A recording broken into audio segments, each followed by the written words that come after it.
Welcome to the first episode of Be Your Own Health Expert from the Scratch. So, today we are going to begin with the basic terms that we use when we talk about food and nutrition. It's very important to know the basics before we move to the advanced. So, what is food? Food is that gives nourishment to our body. Food is defined anything that we eat or that we drink which gives us energy for bodybuilding, regulation and protection of the body. So food is actually the raw materials which makes up our bodies. Okay. So it's very important to know that the right kind of amount of food ensure good nutrition and health, and it is seen in our appearance, efficiency and emotional well-being. Next we will talk about nutrition. What is nutrition? It is a science of foods that we eat and the nutrients and other substances which is present in the food, their action and how it balances our relationship to health and disease. Next we talk about nutrients. What are nutrients? Nutrients are the constituents of food that must be supplied to the body in suitable amounts. These can be classified as energy, proteins, carbohydrates, fats, vitamins, minerals, water, roughage. So let's talk about the functional classification of food. Based on the functional classification, foods are of four types. Energy giving foods, which includes your carbohydrate, fat, bodybuilding foods, which includes proteins. Now coming to protective foods. The protective foods constitutes minerals and vitamins, regulatory foods, water and roughage. What do we mean by nutritional status? Nutritional status shows us how the health of the individual is affected by the use of the nutrients that the person gets from the food.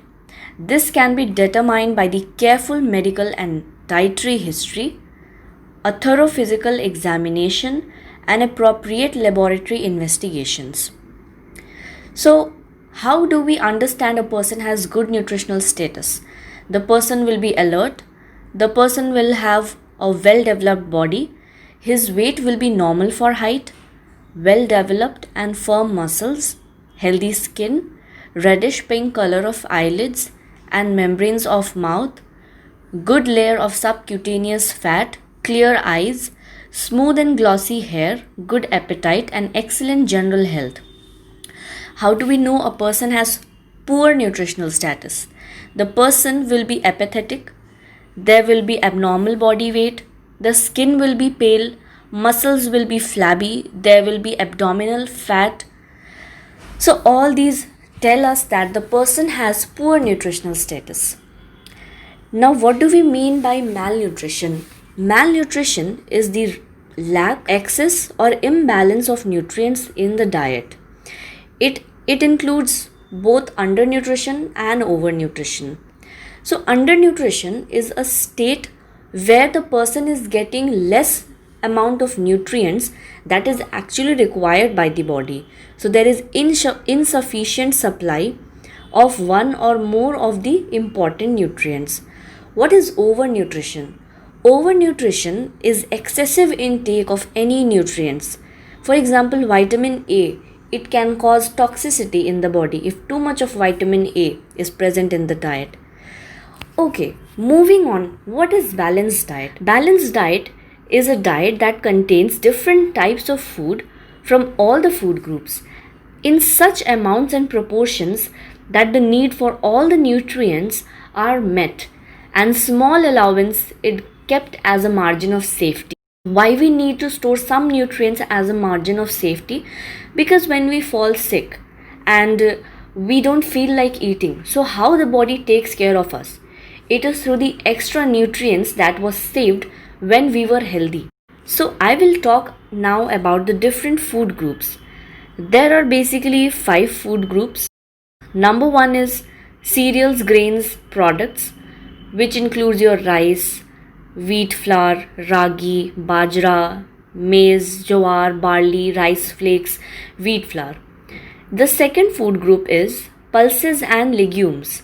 It includes Bengal gram, green gram, red gram, lentil, cowpea, peas, rajma, soya beans, and beans. The third category of the food group is milk and meat product. So milk category includes milk, curd, cheese. Meat category includes chicken, liver, fish, egg, meat. The fourth category is fruits and vegetables. So the fruits category includes mango, ripe tomato, papaya, orange, apple, guava, mangoes, bananas, all these things. Vegetables. The green leafy vegetables includes amaranth, spinach, drumstick leaves, coriander leaves, mustard leaves, fenugreek leaves. Other vegetables like carrots, brinjals, lady's fingers, capsicum, beans, onion, drumstick, cauliflower. Fats and sugars. Fats. Butter, ghee, hydrogenated fat. So these fats and sugars are the fifth food group. So all these your cooking oils like groundnut, mustard, coconut oil, all these are your fats.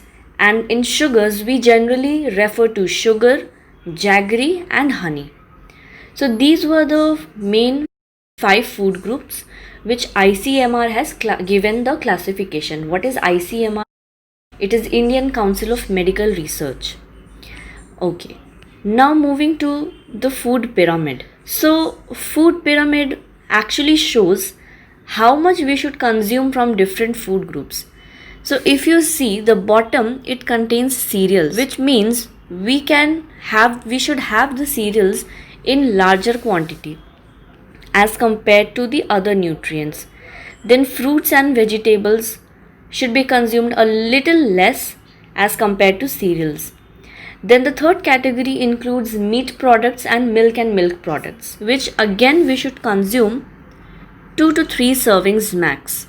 And the last category, which you can see on the top, it is fats and oils, which should be used in moderation, not very much. Now we will talk about the functions of food. So there are 3 functions of food: physiological function, socio-cultural functions, and psychological function. So what is the physiological functions of food? The first function of food is to provide energy. Another important function of food is building the body. For example, different parts of our body like muscles, bones, organs, everything is maintained by the proteins that we get from our natural food.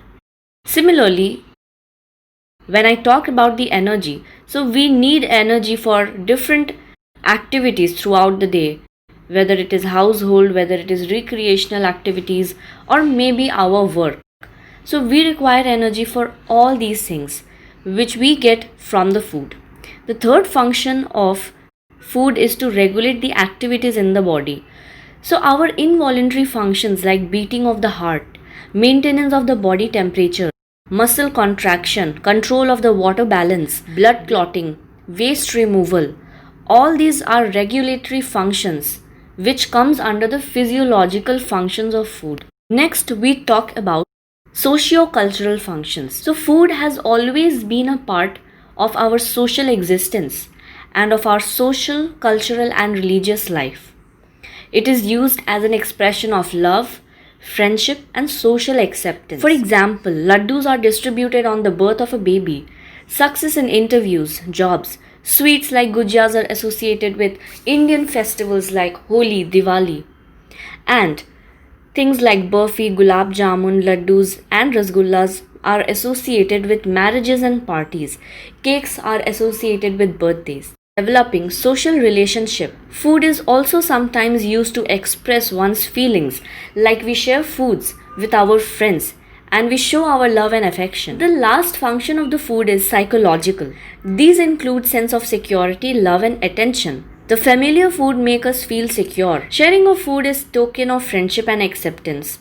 In a friendly gathering, we try unfamiliar foods and thus enlarge our food experiences. It is a well-known fact that eating provides an outlet for the stress and strain. When we have an examination, sometimes we eat more than we require. Sometimes we don't eat at all. Food is also a sign of security to many.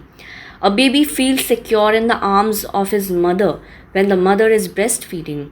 Food is used as a weapon when an insecure child refuses to eat and causes discomfort to his mother. So, these are all the important aspects that we discussed in this lesson today. In the next lesson, we are going to start with methods of cooking. What are the different methods of cooking and how it affect the nutrients in our food? So stay tuned for my next video and please subscribe to this channel if you haven't subscribed already. See you in the next episode of Be Your Own Health Expert from the Scratch.